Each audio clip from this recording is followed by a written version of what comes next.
कैसे हैं guys, welcome back to another show. आज मैं आपको दिखाने जा रहा हूँ एक साइंस फिक्शन मूवी जिसका नाम है द मार्शियन। स्पेस में घूमने की इंसानी ख्वाहिशात फ्यूचर में कभी भी रुक नहीं सकती और फिर साल 2035 में बहुत लंबे सफ़र के बाद एस्ट्रोनॉट्स मार्स तक पहुँचते हैं। इसे रेड प्लैनेट भी कहा जाता है और माना जाता है कि यहाँ इंसान रह पाएंगे। फिर वो एक स्पेस शटल के ज़रिए मार्स के ऊपर लैंडिंग करते हैं। वो बिना इंतज़ार किए ही जैसा बताया गया होता है वैसे ही मार्स पर काम करना शुरू कर देते हैं। फिर मार्स पर उनके मिशन के 18वें दिन एस्ट्रोनॉट्स अपनी रहने वाली जगह से बाहर आकर मार्स की मिट्टी के सैंपल ले रहे होते हैं, लेकिन वहाँ पर रेत का एक बहुत बड़ा तूफान आ जाता है और फिर अलार्म बजने लग जाता है और उनका कैप्टन उन्हें ऑर्डर करता है कि फ़ौरन अपनी रिहाइश वाली जगह पर वापस आओ। लेकिन अचानक ही रेतला तूफान हर तरफ फैल जाता है और पूरे आसमान को ढक लेता है। फिर वापस जाते दौरान एक एस्ट्रोनॉट वेटनी को पत्थर लगता है और उसके सूट का एयर प्रेशर लीक होने की वजह से वो तूफान में खो जाता है। लेकिन इससे भी बुरा, उनका जहाज़ तूफान की वजह से टेढ़ा हो जाता है और वो गिरने ही वाला होता है और ज़्यादा नुकसान से बचने के लिए कैप्टन ऑर्डर देता है कि इस खतरनाक जगह से फ़ौरन निकल जाएं। वो जहाज़ को लॉन्च करते हैं और इस खतरे से दूर निकल जाते हैं। नासा बाद में मार्स पर मिशन के फेल होने की खबर न्यूज़ चैनल्स को बताता है और कहता है कि वेटनी मर चुका है, लेकिन वेटनी उस तूफान से बच गया होता है। वो उठता है और काफ़ी ज़ख्मी होता है।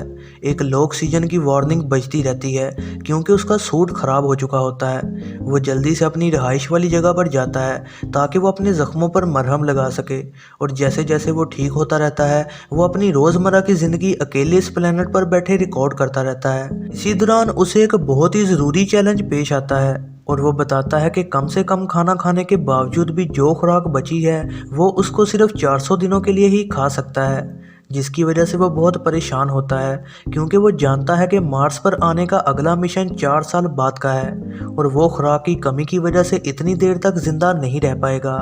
वेटनी को असल में पौधों के बारे में बहुत पता है और इस वजह से वो फूड का इशू आलू बीज कर सॉल्व कर लेता है। वो अपनी रिहाइश के अंदर एक बहुत बड़ा बाग बना लेता है। वो मार्स की मिट्टी को साथियों के बचे फुजले के साथ मिलाकर जरखेज़ बना देता है और वो जो हाइड्रोजन फ्यूल बचा होता है उसको ऑक्सीजन के साथ मिलाकर पौधों के लिए पानी भी बना देता है।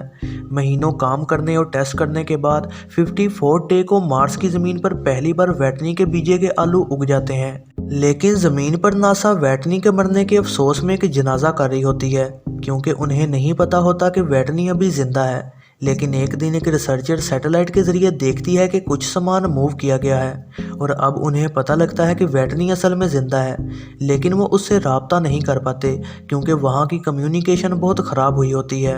और फिर मार्स के दिनों के मुताबिक 79वें दिन बहुत ज़्यादा मेहनत के बाद पहली बार वेटनी आलू की काश्त करता है। फिर टूटे हुए कम्युनिकेशन सिस्टम को ठीक करने के लिए वो गाड़ी के ज़रिए बाहर जाता है ताकि वो ज़रूरी बिखरे हुए सामान को हासिल कर सके और फिर वो एक डिवाइस को पास में ही ढूंढ लेता है जो कि ज़मीन से भेजी गई थी लेकिन सालों पहले वो बंद हो चुकी है। उस मशीन का कैमरा और मोटर बिल्कुल ठीक काम कर रही होती है।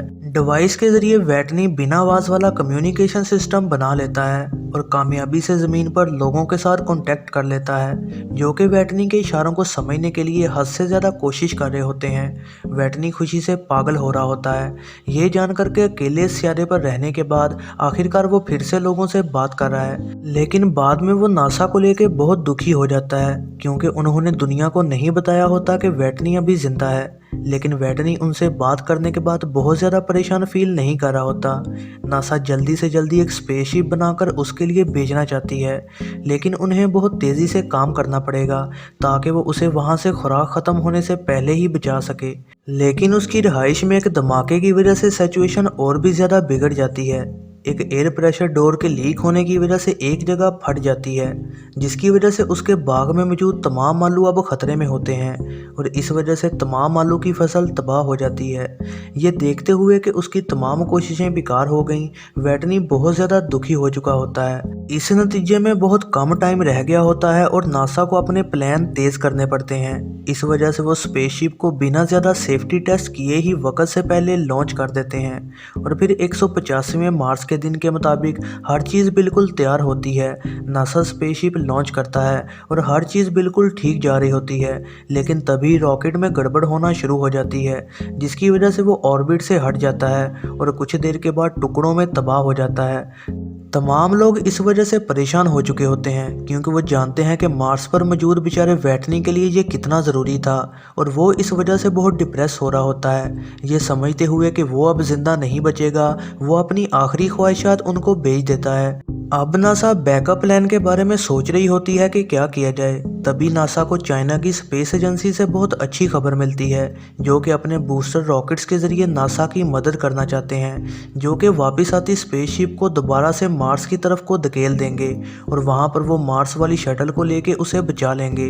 ये बात जानते हुए कि इस चीज़ से उनकी ज़िंदगी और मिशन खतरे में आ जाएंगे, उसके साथी जो स्पेसशिप पर वापस आ रहे होते हैं वो इस आइडिया से बहुत ज़्यादा खुश हो रहे होते हैं। फिर चाइना अपना बूस्टर रॉकेट स्पेस में लॉन्च करते हैं और वो बूस्टर आसानी से स्पेसशिप से लग जाता है और वो वापस मार्स के सफ़र पर निकल जाते हैं। और फिर 7 महीनों तक लगातार इंतज़ार के बाद नासा उसे कहती है कि वो लैंडिंग वाली जगह पर पहुंचे, जो कि यहाँ से 3200 किलोमीटर दूर है।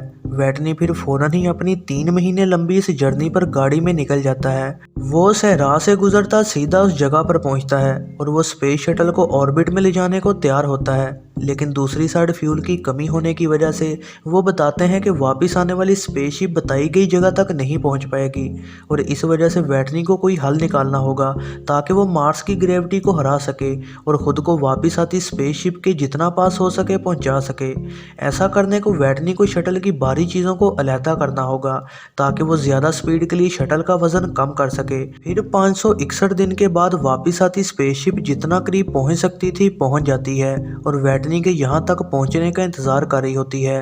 हर चीज़ तैयार होने के बाद वैटनी अभी शटल को मार्स से बाहर ले जाने को तैयार होता है और दूसरी तरफ तमाम लोग टीवी पर बैठे अपने हीरो के वापस आने का इंतजार कर रहे होते हैं। स्पेसशिप में मौजूद उसके साथी वैटनी से बात कर रहे होते हैं और उसे टेक्निकल इंस्ट्रक्शंस दे रहे होते हैं और फिर कामयाबी से उसे स्टार्ट करने के बाद वो शटल मार्स से बाहर निकलना शुरू हो जाती है।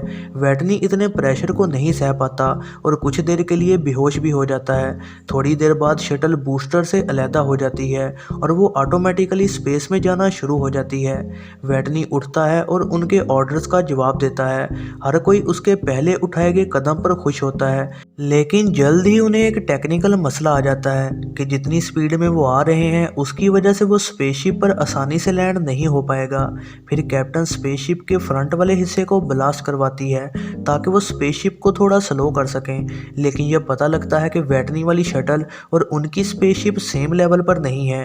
फिर वैटनी तक पहुंचने को कैप्टन फैसला करती है कि वो स्पेस में एक सेफ्टी बेल्ट लगा के जाएगी, लेकिन बेल्ट वहां तक जाने को बहुत छोटा होता है और फिर कोई चॉइस ना होते हुए वैटनी अपने सूट में सुराख कर देता है और फिर जितनी फोर्स उसका सूट बनाता है उसके ज़रिए वो आसानी से कैप्टन तक पहुंच जाता है, लेकिन हाई स्पीड की वजह से वो उसे पकड़ नहीं पाती, लेकिन फिर कोशिश करके वो बेल्ट को कामयाबी से पकड़ लेता है।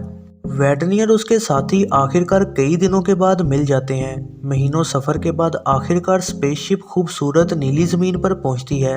वैटनी जो कि मार्स पर इतना कुछ एक्सपीरियंस कर चुका होता है वो अपनी नॉर्मल ज़िंदगी में वापस चला जाता है और एक सर्वाइवर इंस्ट्रक्टर बन जाता है और अपने एक्सपीरियंस और सोच को जवान एस्ट्रोनॉट्स के साथ शेयर करता है। यह है ज़रनाम मूवीज़ रिव्यू। वीडियो पसंद आई हो तो लाइक ज़रूर कीजिएगा और ऐसी ही नई वीडियोज़ के लिए चैनल को सब्सक्राइब और बेल नोटिफिकेशन को ऑन करना ना भूलिएगा।